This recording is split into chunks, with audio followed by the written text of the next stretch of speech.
여러분 안녕하십니까? 정통 주식 채널입니다. 2021년 9월 11일 토요일인데요.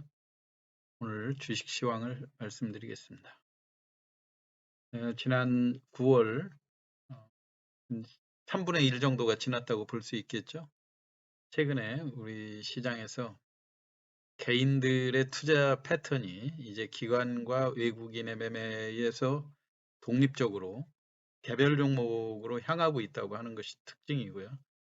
특히 이제 우리 한국 증시에서 네, 대선의 일정과 맞물려서 대선 관련주들로 빠른 수익률 게임이 전개되고 있다고 하는 점을 무시할 수가 없겠죠. 그래서 오늘은 지금 현재 지지율 1위권으로 달리고 있는 여당 이재명 후보 관련으로 많이 알려져 있는 이스타코, 카스, 일성건설 이런 종목들을 중심으로 해서 어느 때는 뭐 카스가 또 주도를 했다가 어느 때는 또 일성건설로 가면서 비슷한 규모의 수도권을 기반으로 한 이런 기업들이 향후 시속 게임으로 주도주를 번갈아 가면서 교체되는 그런 양상들이 전개되고 있는데요. 이런 종목 간에 이렇게 순환매가 일어나는 이유 이런 거에 대해서 한번 설명을 드려보도록 하겠습니다. 역시 방송은 운영자의 주관적 분석이니 매매의 참고와 시대 최종 판단과 책임은 회원님께 있음을 양지하시기 바라고요. 구독과 알람 설정을 해두시면 추천 종목을 빠르게 받아보실 수 있습니다. 우선 그 이스타코, 카스, 일성건설 이야기하기 전에 각 종목들이 다 지금 비슷하죠. 대략 이제 대선 그 한참 진행되는 그런 상황이고 민주당 같은 경우 지난주 말에 그 1차 경선 결과가 발표됐고 오늘은 또 슈퍼위크라고 해서 오늘하고 내일 당원 투표 민주당 같은 경우 강원도하고 경북 쪽에 결과가 발표되는데요. 지난 주말에 어제 같은 때 일부 이재명 후보의 우세 또 더군다나 이낙연 후보가 공을 들이고 있는 광주권에서도 이재명 후보의 지지율이 만만치 않게 되고 있다 해가지고 일부 종가 무렵에 일성건설 같은 것이 상한가를 견인을 했고요. 여타 그 전날 상한가를 들어갔던 카스, 이스타코, 동신건설 이런 종목들 중심으로 해서 강한 상승 흐름이 전개되는 그런 모습이죠. 아무래도 이 투표 결과라든가 이 대선에 대한 분위기를 많이 감지한 그런 예측 매매라고 볼 수가 있겠죠. 반면에 지금 야당에서 윤석열 후보가 이제 그 고발 사주권으로 해서 상당히 복잡한 양상으로 전개가 되고 있고요. 일부 공수처에 입건되고 관련자들을 지난 주말에 압수수색하는 뭐 이런 그 강한 강경 조짐이 일어나지 않았습니까? 그래서 갈수록 윤석열 후보가 물론 맞을수록 강해진다 뭐 그런 이야기도 있지만 일단 심정적으로 볼 때 극복해야 할 과제가 산적해지는 그런 모습이다. 그렇게 볼 수가 있고요. 반면에 이 홍준표 후보의 지지율이 최근에 윤석열 후보가 이런 여론 실현에 맞부닥치는 이런 상황에서 주가가 상당히 탄력적으로 움직이고 있죠. 그래서 현재 우리가 주식시장에서 대선 관련주에 관심을 안 둘 수가 없는 게 당일날 그 홍준표 후보 같은 경우 우리가 경남스틸, 한국선제 뭐 이런 종목들을 많이 거론하지 않습니까? 아침에 보합권에만 출발했다 하면은 장중에 뭐 5%에서 10%의 수익은 금방금방 줄 수 있는 그런 상황이기 때문에 전체적인 여론 동향으로 지지율이 급락하거나 그런 이야기가 아니라고 그런다면 이런 종목들은 물론 바닥권에서 많이 상승해 있지만은 충분히 더 상승할 수 있다고 하는 그런 측면들. 그래서 좀 상대적으로 덜 오른 홍준표 관련주들도 추가적으로 여러분들이 관심을 가져서 매매해 보시기 바라고요. 오늘은 간략하게 이재명 관련 중에서 이스타코, 카스, 일성건설 요 세 종목에 대해서 한번 집중적으로 분석을 해드리도록 하겠습니다. 우선 이스타코와 카스, 일성건설이 이렇게 주도주 경쟁을 돌아가면서 하는 그런 배경이 어디 있을까 했더니 이 주식시장에서의 주도주들을 이제 그 개인들이 아무래도 이런 개별 종목으로 기관이나 외국인이 특별한 이슈가 없이 주도할 수는 없는 그런 상황 아닙니까?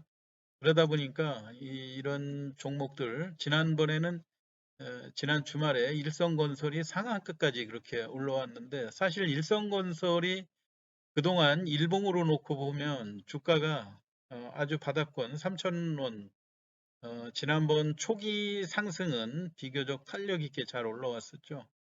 4,500원, 5,000원까지도 찍어 놓고서 주가가 다소 이런 것들이 이제 약간 후보가 겪는 뭐 다양한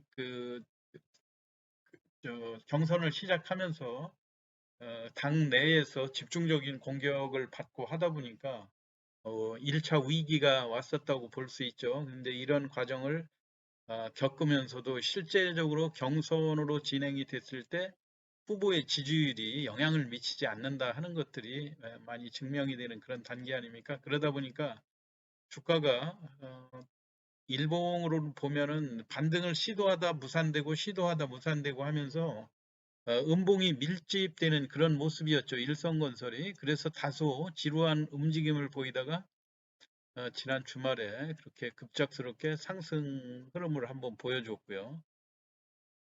자, 그리고 또 마찬가지로 카스라고 하는 종목도 최근 움직임 보면 그 일성건설이라든가 이런 거하고 동일한 맥락으로 보여지죠.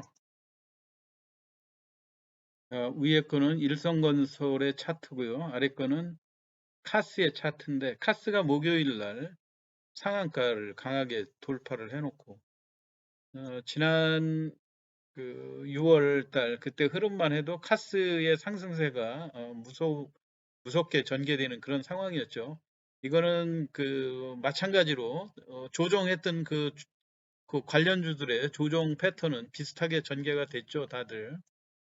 어, 아무래도 후보가 당내에서 토론회라든가 이런 쪽에서 집중 공격을 받고 하면서 후보가 닥친 그런 위기들이 영향을 미쳤다고 볼 수가 있는 거고요. 그런 와중에도 각종 공격을 슬그럽게 극복을 하면서 소위 네거티브라고 하죠. 네거티브가 지지율에 영향을 별로 미치지 않는다고 하는 걸 1차 경선에서 많이 보여준 상황이었는데 목요일 날 이렇게 주가가 급등하고 일성건설은 또 금요일 날 상한가까지 이렇게 주도주들이 그 상한가를 번갈아 가면서 올라가는 그런 모습이에요.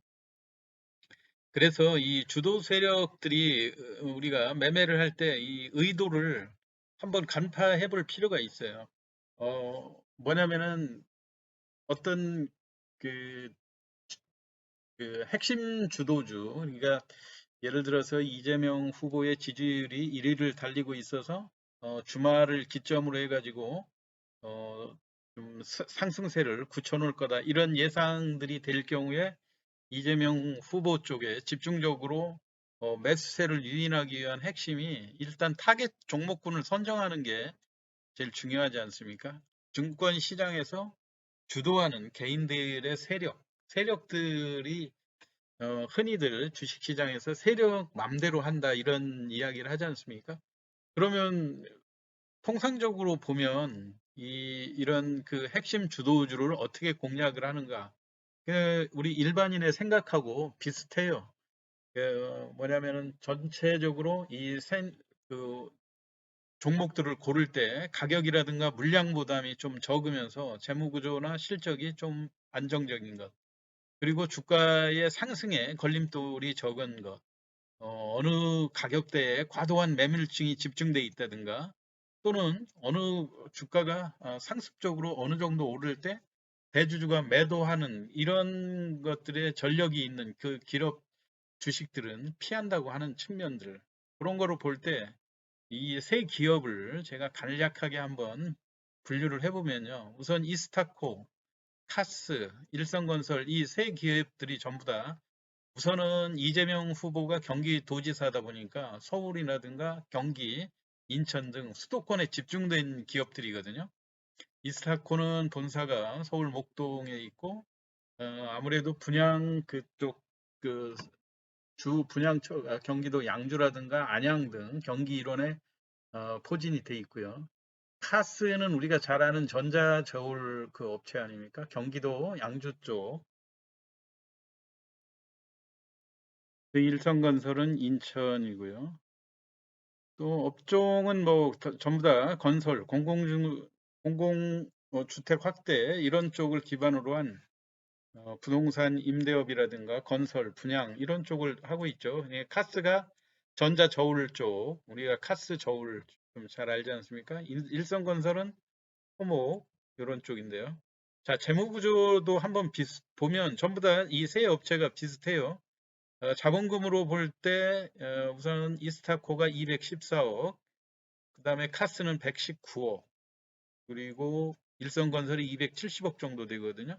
시가총액으로 볼 때도 이스타코가 2,200억, 그 카스는 1,800억, 그 다음에 이 일성건설이 지난번 금요일 날 상한가로 올라오는 바람에 약 3천억대 정도. 근데 주식 수도 4,200만 주, 요건 2,300만 주, 그 다음에 일성건설은 5,300만 주여서 일단 재무구조라든 그 자본금 규모라든가 이런 쪽에서 보면 가격도 다 비슷하지 않습니까?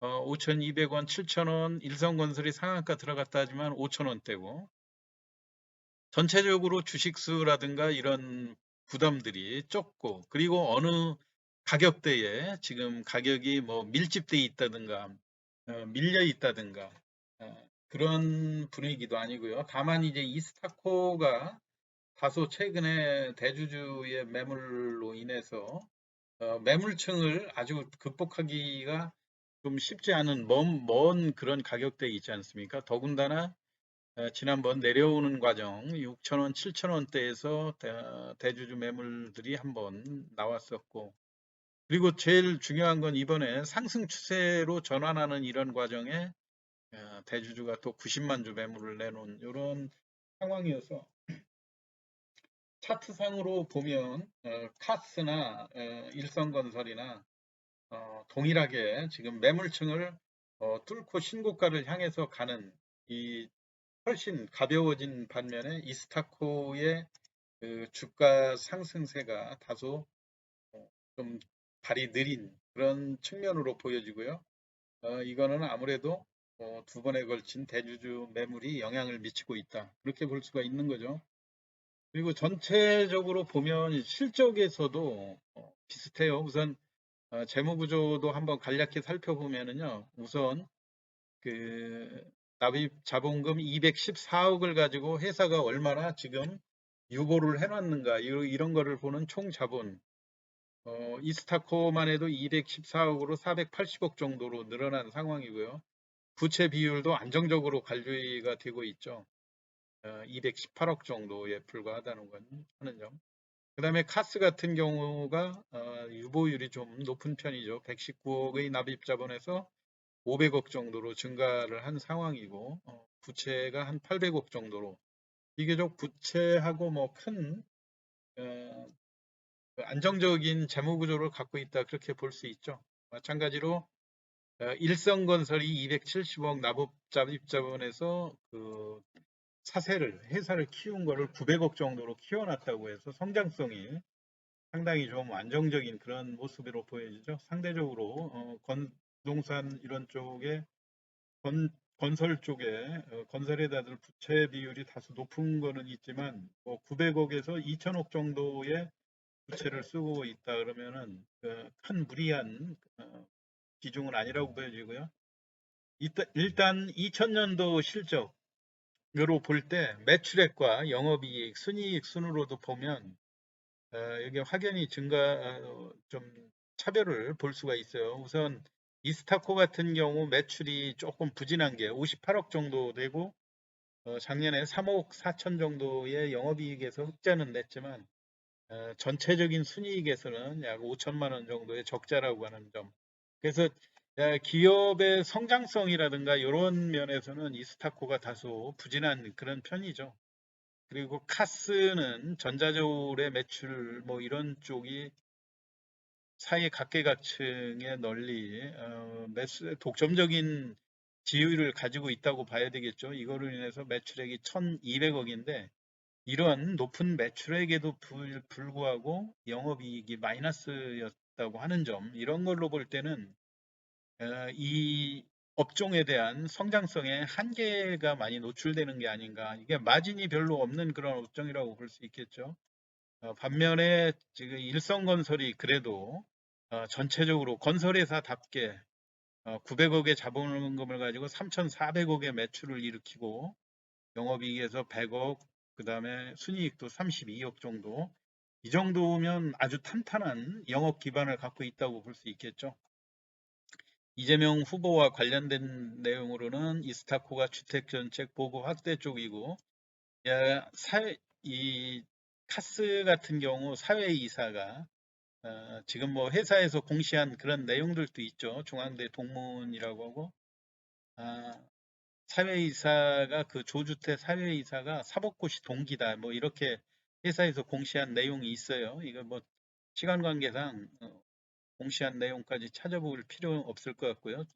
역시로 마찬가지로 일성건설도 주택보급 정책 확대 이런 쪽인데 약점이라고 보면 일단 아까 이스타코는 대주주 매물이 꾸준히 나온다고 하는 것이 이 주도 세력들이 이 주식을 어, 저 흔히 주가를 끌어올리는 그런 역할을 할 때 이게 제일 상대적으로 찬물을 끼얹는 행동이라고 보여져요. 왜냐하면은 그 회사의 내용을 잘 아는 대주주가 어느 가격대에서 주가가 올랐을 때 매도를 한다는 거는 자기 회사가 과대평가됐다고 하는 거를 인정하는 거나 마찬가지 아닙니까?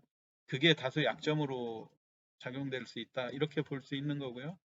그 다음에 카스의 약점이라고 그러면 아까 설명을 드렸듯이 전체적으로 매출액이 1,200억에 이르는데 이걸 흑자 기반으로 만들지 못했다고 하는 점은 이 성장성이라든가 이런 측면에서 다소 낮은 점수를 줘야 되는 거 아닌가. 그렇지만 탄탄하게 이 세계의 그 다른 것이 정책주로 엮여 있는 반면에 이것은 인맥으로 분류가 돼 있기 때문에 주가에 나중에 그 주도 세력들의 매물 흡수 과정이라든가 이런 것들을 유심히 지켜봐야 될 그런 상황이고요. 현재로 볼 땐 일성건설이 금요일 날 물론 상한가를 지속하고 한 그런 측면들이 있는데 주택 보급 정책에서 높은 매출액이라든가 또 수익 기반도 돼 있다고 하는 점에서 주가도 그렇게 그동안 조정했던 기간도 길고 그래서 아마 타겟으로 주도 세력들이 일성건설을 볼대로 이용해서 주가를 견인하지 않았는가 이렇게 생각이 되고요. 제일 중요한 핵심은 여러분들이 이제 그 차트라든가 수급 동향으로도 보고 설명을 드리겠지만요. 이 주도 세력들이 지금 시장에서 절대로 한 종목만 지속적으로 끌어올리지 않는다고 하는 점. 만약에 금요일 날 같은 목요일 날 같은 때도 카스가 상한가를 갔었는데요. 카스가 만약에 주도주다 그런다면 금요일 날도 강하게 뛰어 올려야 되는데 이게 부담이 많이 따르는 거죠. 이 종목을 치고 나가서 여기서 또 주가를 30%를 또 견인을 한다 하게 되면 결국은 이쪽에 집중돼 있는 이런 매물들을 이기고 가기가 쉽지 않다고 하는 점, 이런 측면에서 순환매가 빠르게 이루어지니까요. 제일 중요한 거는 어느 종목이 전날 강세를 보였다고 해서 이튿날도 계속 강할 거다. 이런 관점에서 여러분들이 과감하게 일단 버려야 이 대선주를 매매하는 키포인트는 급등하는 종목이 계속 그 종목으로 집중되지 않는다고 하는 거예요. 그러니까 빠른 순환매에 대비하시면서 매매에 임하시면 좋을 것 같습니다. 오늘 제가 전반적으로 이 종목들에 대해서 그 이재명 관련주의 핵심이라고 분류되는 이스타코와 카스, 일성건설에 대해서 설명을 드렸습니다. 여러분들 한번 참고 잘 해보시고요. 매매에 참고하시기 바랍니다. 마치겠습니다.